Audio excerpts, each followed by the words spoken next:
Hello বন্ধুরা, কেমন আছো? আবারও নিয়ে চলে এলাম নতুন ভিডিও। আজকে কাতলা মাছের ঝাল কিভাবে করবে সেটা দেখে নিন। পুরোপুরি ভিডিওটা দেখবেন, টেনে টেনে দেখবেন না, তাহলে কিছুই বুঝতে পারবেন না। আর ভালো লাগলে লাইক কমেন্ট করতে ভুলবে না, কেমন?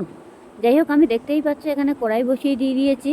কড়াইটা অলরেডি গরম করে নিতে হবে ভালো করে। অলরেডি আমার কড়াই গরম করা হয়ে গেছে। এখন আমি তেলটা দিয়ে দেবো।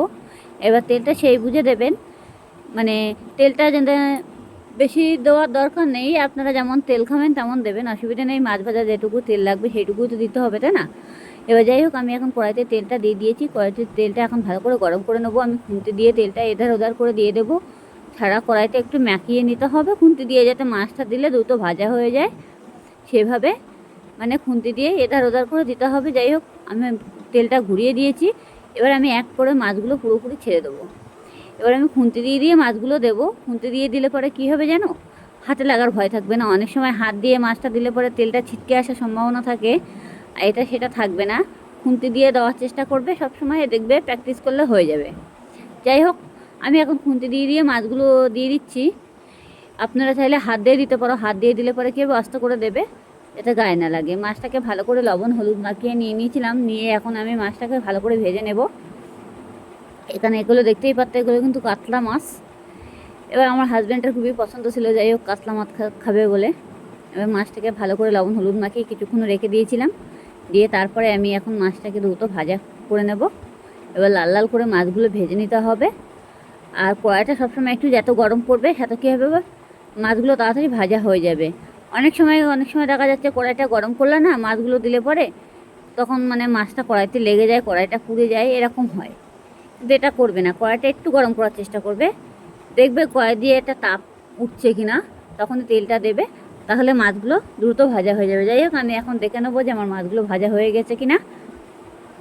আর দেখলাম না, আমার মাছগুলো অনেকটা উঠে যাচ্ছে। দেখো, খুন্তি দেওয়ার আগে মাছটা কিন্তু ভাজা ভাজা হয়ে গেছে। এখন আমি এক এক করে মাছগুলো পুরো পাল্টি করে দিলাম। খুন্তি দেওয়ার আগে কিন্তু আমার মাছগুলো পুরো পাল্টি হয়ে গেল, দেখতেই পাচ্ছ, দেখেছো? এভাবে কড়াই সবসময় গরম করে নিতে হবে। আবার দেখবে যাতে কড়াই গরম করতে না যেয়ে যেটা আবার কড়াই গলে যায়, সেরকম গরম করবে না। কড়াইটা একটু ভালোভাবে গরম করে নিতে হবে।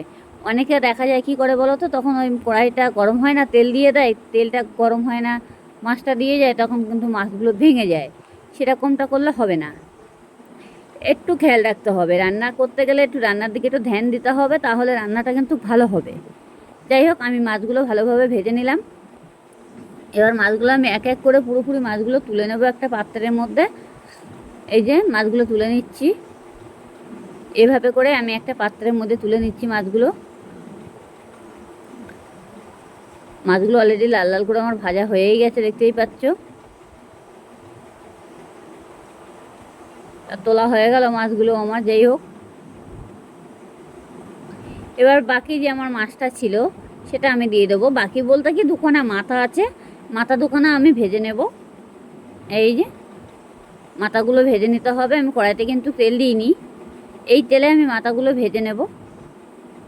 অবশ্য মাথাটা আমি একটা সবজি দিয়ে রান্না করব, যার জন্য আমি মাথাটা আবারও ভেজে নিচ্ছি। আমি সবজির ভিতরে এই মাছের মধ্যে দেবো না, কিন্তু এই মাছেরই মাথা, কাতলা মাছ দেখেই বোঝা যাচ্ছে, দেখতেই পাচ্ছ।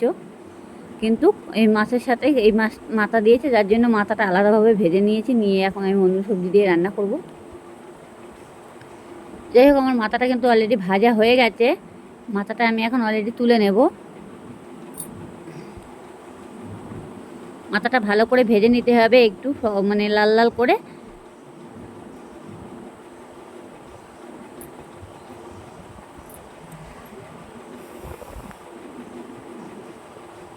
আমার কিন্তু মাছের মাথাটা ভাজা হয়ে গেছে। এবার কিন্তু আমি একটু তুলে নেওয়ার চেষ্টা করব মাথাটা।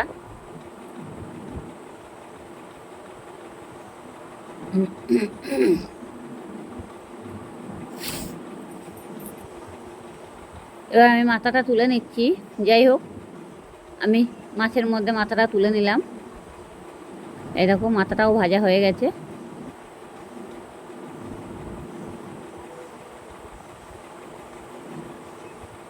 এই যে মাছগুলো পুরোপুরি ভাজা হয়ে গেছে, দেখেছো? এবার আমি কি কি মশলা দেব সেটা একবার জেনে নিন। এখন আমি একটু তেল দিয়ে দিলাম আবার কড়াইতে, অল্প করে।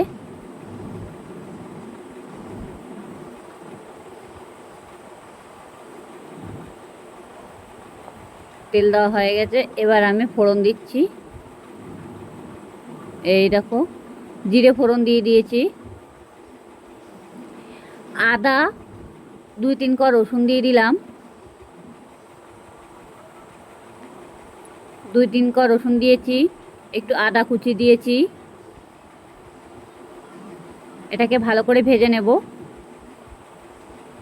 মশলাটা যত ভালো করে ভাজবে তত তরকারি টেস্টি হবে আলাদা। এরকম আমি একটু পেঁয়াজ দিয়ে দিলাম। এবার পেঁয়াজটাকেও ভালো করে ভেজে নিতে হবে।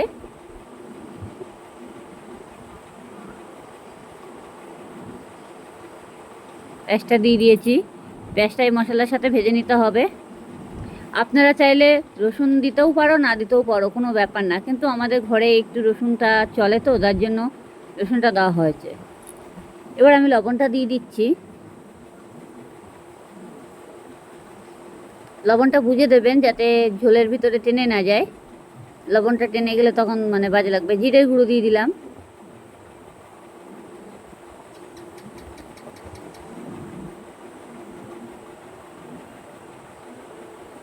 হলুদ গুঁড়ো দিচ্ছি।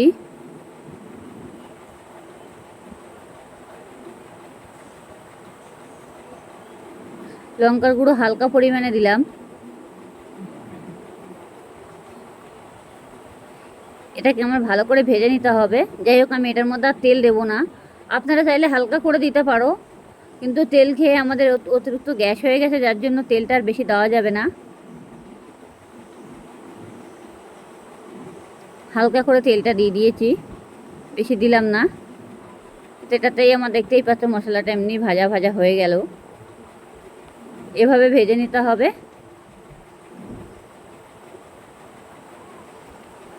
এবার দেবো আমি টমেটো কুচি। টমেটো আর কাঁচা লঙ্কা একসঙ্গে দিয়ে দিয়েছি। আমি আবারও বলছি কি কি মশলা দেবে।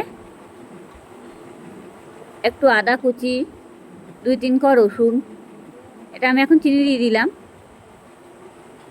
2-3 কোয়া রসুন, একটা পেঁয়াজ, একটা টমেটো, আপনারা যেমন লঙ্কা খাবেন তেমন দেবেন।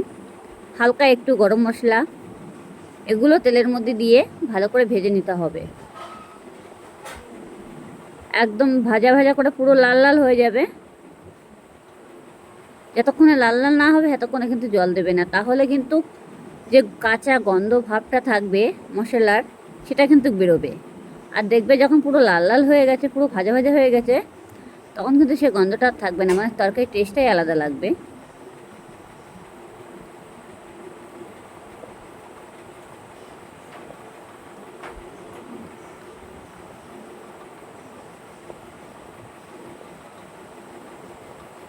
যাই হোক, আমার কিন্তু পুরো অনেকটা ভাজা হয়ে গেছে, দেখতেই পাচ্ছ।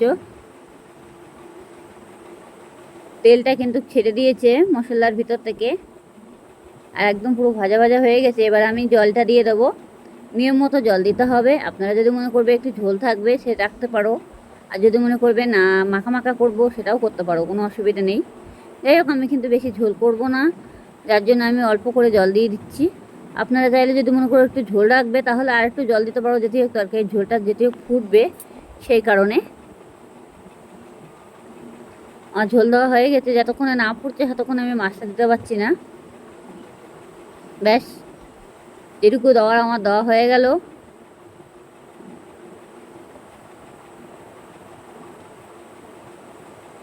এবার আমি এটা কিছুক্ষণের জন্য ঢেকে দেব, ঝোলটা না ফুটে ওঠা পর্যন্ত। চলো, আমি কিছুক্ষণ পরে আবারও ফিরে আসছি। এবার আমি ঢাকাটা খুলে দেখব যে আমার ঝোলটা ফুটে গেছে অলরেডি। এবার আমি হালকা করে একটু নাড়াচাড়া দিয়ে নেব। এবার বাকি যে মাছটা আমি ভেজেছিলাম সেই মাছটা আমি ঝোলের ভিতরে দিয়ে দেবো। সেই বুঝে দেবে, গায়ে যাতে না লাগে সেরকমভাবে দেবে। এবার আমি ঝোলের ভিতরে মাছটা দিয়ে দিয়েছি। এক এক করে মাছগুলো পুরো বসিয়ে দেবো ঝোলের ভিতরে দিয়ে। আর কোনো নাড়াচাড়ার কোনো দরকার নেই। এবার আমি আবারও ঢেকে দেব। আমি কিছুক্ষণ পরে আবারও ফিরে আসছি। অলরেডি দেখতেই পাচ্ছি আমি আবারও ঢাকাটা খুলে দিলাম। আমার মাছের ঝোলটা কিন্তু অনেকটা হয়ে গেছে।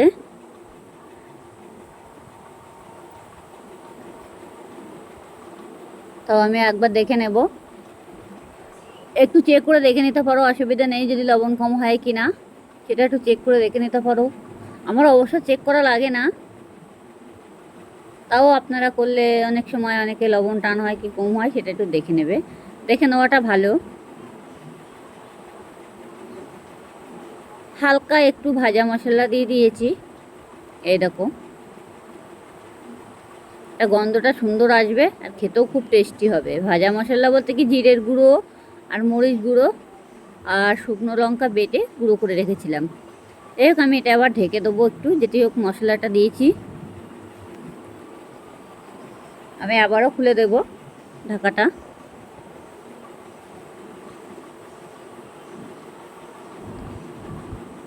দেখেছো আমার মাছের ঝোলটা অলরেডি পারফেক্ট হয়ে গেল। আমার যে বাকি একটা তেলাপিয়া মাছ ছিল সেটাও আমি ঝোলের ভিতরে দিয়ে দিয়েছি। হঠাৎ করে আপনারা বলবে যে এই মাছটা তো ছিল না, কোথা থেকে এলো? তেলাপিয়া মাছটা ছিল যার জন্য দিয়ে দিয়েছি, ভাজা ছিল মাছটা। যাই হোক আমি লবণটা চেকে দিলাম যে হয়েছে কিনা, লবণ ঠিক আছে। তরকারিটা আমার অলরেডি হয়ে গেছে, আমি একটা পাত্রে ঢেলে নিয়েছি। ভালো লাগলে লাইক কমেন্ট করতে ভুলবে না, কেমন?